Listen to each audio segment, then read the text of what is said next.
به نام و یاد حضرت بقیت الله ارواحنا فدا.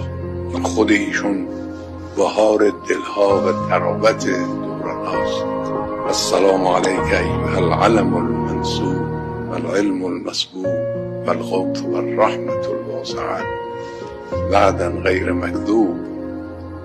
السلام علیک حین تقوم، السلام علیک حین تقعد، السلام علیک تقرأ و تبین، السلام علیک حین تصلی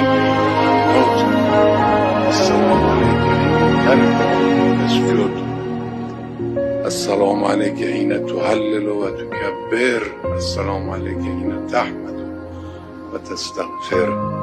به نام و یاد حضرت